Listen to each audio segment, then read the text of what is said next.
Hello! Kamusta kayong lahat? Magandang buhay and welcome back to my channel, Dayez, ang inyong tenderang vlogger ng Iloilo. Vlogger na ako ngayon, guys. O di ba hindi na tenderang raketera. Tenderang vlogger na. Ayun, accept ko na yun. Na vlogger na ako kahit small YouTuber lang. Pero masaya na tayo dyan. Ayun. At siyempre, before ako mag-start, mayroon akong ano dito guys, ipakita sa inyo. Ayan, di ba? Ang dami niyan, ang dami, dami.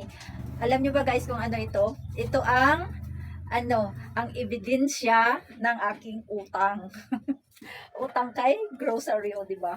Ang importante, kahit nangungutang tayo, ay nakakapagbayad tayo. Kaya, sobrang dami ng ating resibo. Ito guys ay in-order ko sa loob ng isang taon. O, di ba? Isang taon ako nangungutang, pero nakakabayad naman si Dayets. Di ba guys? Ayan. Before tayo mag-proceed, ayun. Panoorin nyo muna ang aking beautiful and true beautiful daw Joke-joke lang tayo ngayon guys. Happy-happy lang tayo para magiging maganda ang pasok ng blessing sa atin. Maging happy lang tayo at palagi lang tayong manalangin kay Papa God. Ayan guys. So, ayun.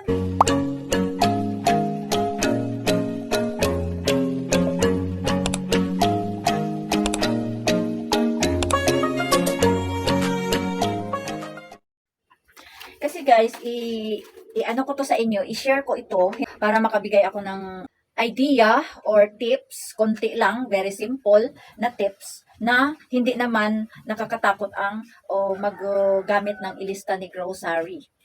Ayun, kasi sa kay grocery ay malaki ang tulong sa atin, sa ating tindahan.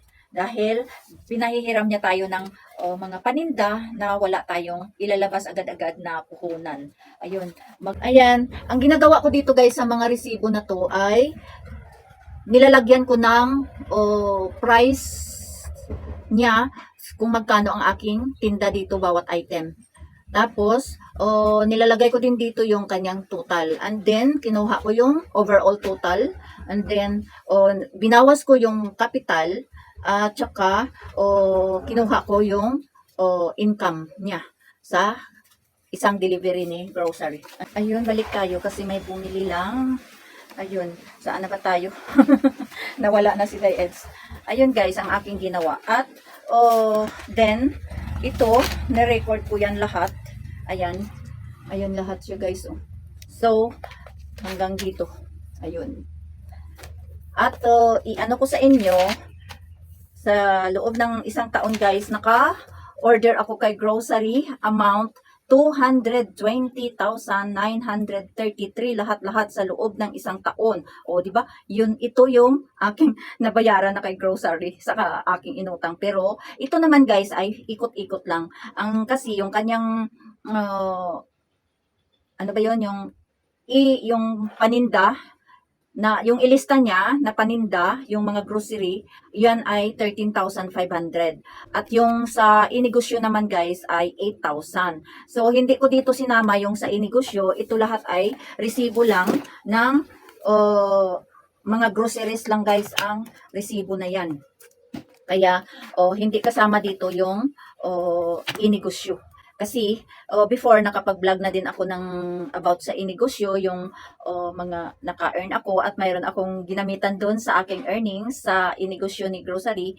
Ay siyempre ito yung ating smile. Yan Yan, nakapag-smile na tayo dahil kay grocery sa kanyang ilista sa inegosyo na ginagamit ko guys. Ayun, 'di ba? Wala akong puhunan doon. Nagkumita lang ako. Kaya nakaipon ako at binayad ko dito, pinagawa ko sa aking pustiso. Ayan, nako. At ngayon dito, ano naman kaya ang ating maano dito dahil ito guys ay naka-order ako kay grocery sa loob ng isang taon ay umabot siya ng 220,933 at total sales nyo guys ay umabot siya sa 277,432. Ayun, 'di ba? Kasi sabi ko ay kuha ko yung kanyang para malaman ko guys kung kumita man ako sa loob ng isang taon o hindi. kumita pero siguro syempre ayun. At saka binawas ko yung ano guys, yung income. 'Di ba mayroon akong total income dito, mayroon ako dito oh. Ayun, dito total sales niya. Ayan, total sales. At dito naman ay kanyang capital at ito yung total income. Kaya kinompute ko yan lahat guys ay umabot tayo sa 56,499. O di ba? Kumita ako kay grocery na wala akong pinalabas na puhunan. Pinaikot-ikot ko lang yung kanyang 13,500 na pinapahiram sa akin dito ng mga paninda. O di ba? Sa loob ng isang taon medyo matagal-tagal. Pero okay lang yun guys sa 56,499 ko na kinita dito sa loob ng isang taon guys ay wala naman akong maipapakita sa inyo na money nito. O di ba? Kasi hindi ko naman ito ni-record ko lang ito guys para malaman ko kung kumita ba ako kay grocery o hindi. Kasi guys, dito lang naman 'yon sa tindahan. At alam nyo ba, dito din sa tindahan nang gagaling ang aming mga ginagamit sa loob ng bahay. Lahat na ginagamit ko sa loob ng bahay ay dito kinukuha sa tindahan. Then, kung minsan, pati yung pambayad din sa mga bills, dito din. Minsan lang kapag medyo ano tayo sa budget, di ba? Dito din tayo kumukuha sa tindahan. Yung ngayon guys, sa nasabi ko na, baka hahanapan niyo ako sa aking income dito na ito na 56,499. Wala yan guys sa aking kamay. Ayun. Kasi ito naman ay masaya lang ako at kahit dito kami umaasa sa tindahan ay hindi nakakaramdam ng ano yung tindahan ko ba, hindi siya nawawalan ng paninda. Kung sa ano pa ay hindi siya napuputo. Hindi siya nalulugi kahit dito namin lahat kinukuha yung aming mga pangangailangan, no, 'di ba? Malaking tulong na 'yon kasi ayun, syempre naman kahit kami lang naman dito. Kaya iyon. Ang ginawa ko guys, para mayroon lang naman akong maitatabi, kumukurot ako doon sa aking mga dito, sa aking income dito, bawat delivery guys, yung income niyan ay kinukuhaan ko ng 10% ang income dyan. Kaya ayan siya, 10%.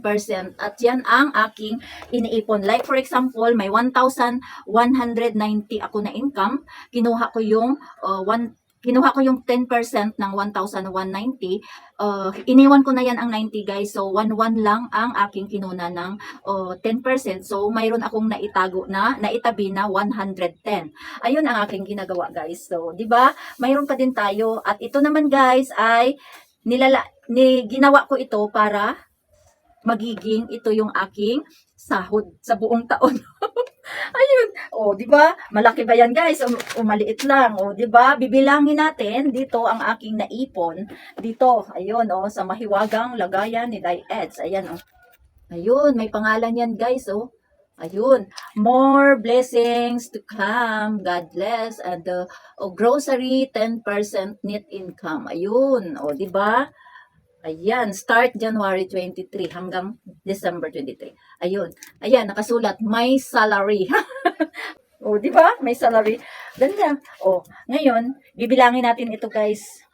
So, ayun.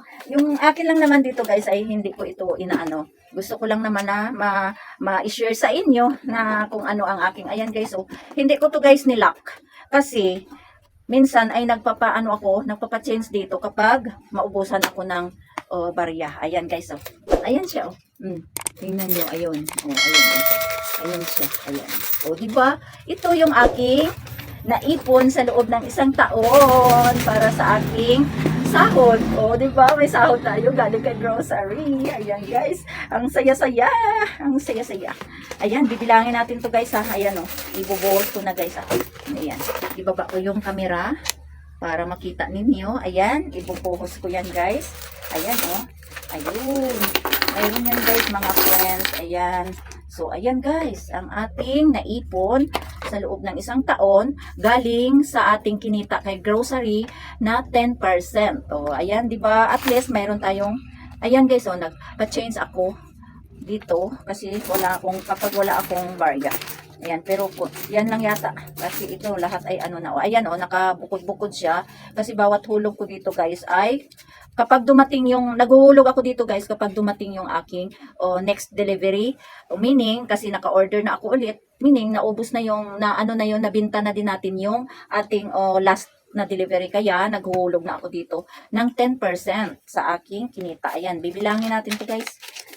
Kasi ito guys, masaya ako kahit kunti lang ito guys. Kasi ito ang aking magiging salary sa loob ng isang taon. O diba, may salary ako.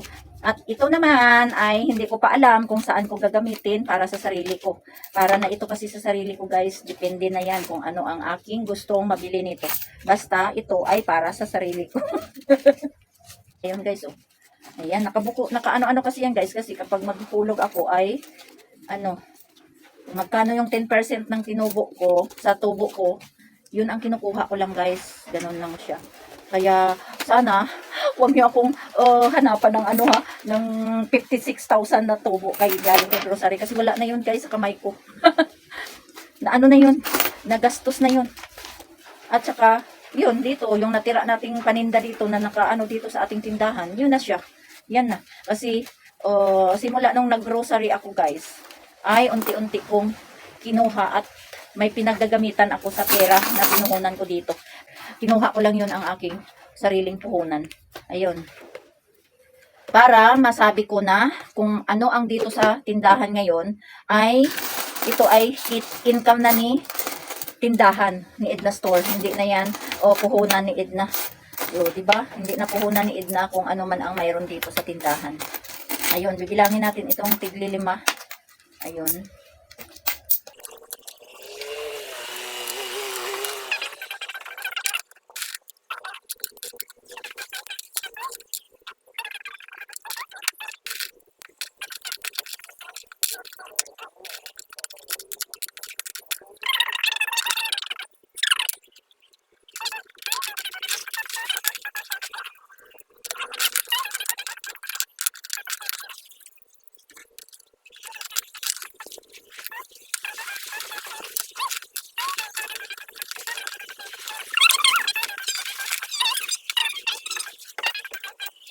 Ayun, kunti na lang tatapusin. 10, 20, 30, 40, 50, 60, 70, 80, 90, 100. Ayun, 100. So, 20, 30, 40, 50, 60. Ayun. 60. 1, 2, 3, 1, 2, 3, 4, 5, 6, 7, 8, 9, 160 yan. 960 yan guys. At ito naman ang bibilangin natin ang papel. Ayun. Buo 1,000. Ayan. Kasi nagpa-change ako niyan noon. At saka 2, 3, 4, 5, 6, 7, 8, 9, 10. Ayun. 2,000. 1, 2, 3, 4, 5, 6, 7, 8, 9, 10. Ayun. 3. 1, 2, 3, 4, 5, 6, 7, 8, 9, 10. Ayun, 4,000 na. 1, 2, 3. Ay, 1, 2. 200. 1, 2, 3, 4, 5, 6, 7, 8. 8. Plus 2. 1,000. So, ito naman ay 100 at saka 60.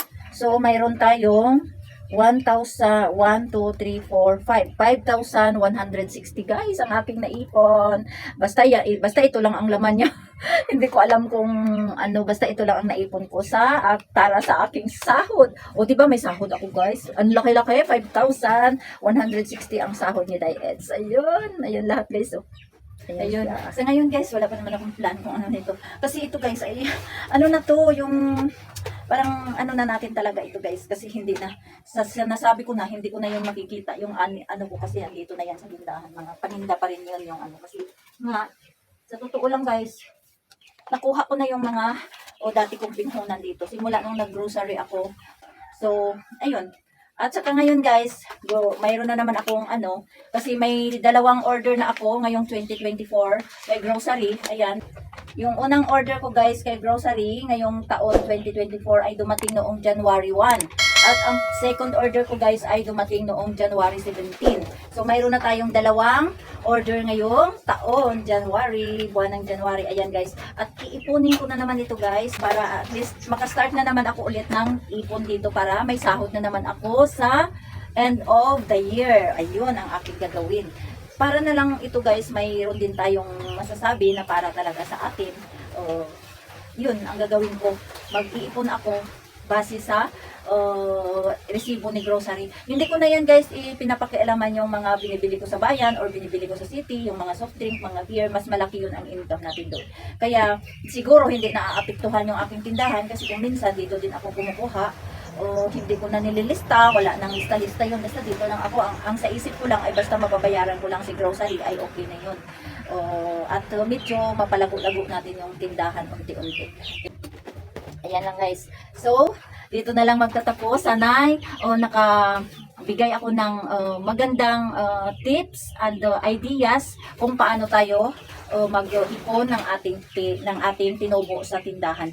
Kahit ito pa guys ay utang lang siya kay grocery pero kumita tayo. Alam ko na kumita ako kasi dito lang lahat kami kumukuha guys pero hindi na kahit magbayad pa ako kay grocery hindi na uubos ang aking mga paninda. At medyo parami lang siya ng parami.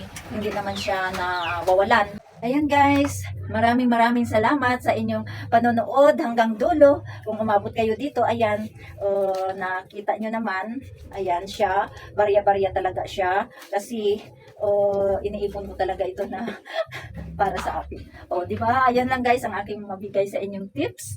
At sa mga kasari dyan na kung mayroon na kayong apps, pwede nyo na gamitin ang ilista ni grocery. Kasi depende yan talaga sa atin, sa ating pag-manage ng ating tindahan guys. So, ayun, mayroon tayong pang Jollibee. Mayroon na si Day Eds na pang Jollibee, Mang Inasal. Ayun, nako. Ayun guys, may naipon ako.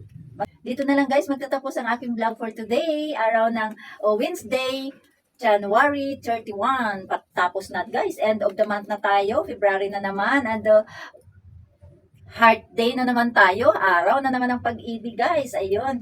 And thank you for watching. Bye-bye. Ayun. And please don't forget to subscribe, like, share, and leave your comment below. At pakipindot na din yan ng notification bell guys para ma-notify ka kapag mayroon akong bagong upload na video ulit. Ayun.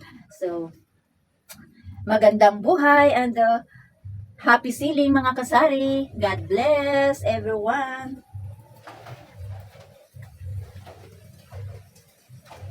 Love you all.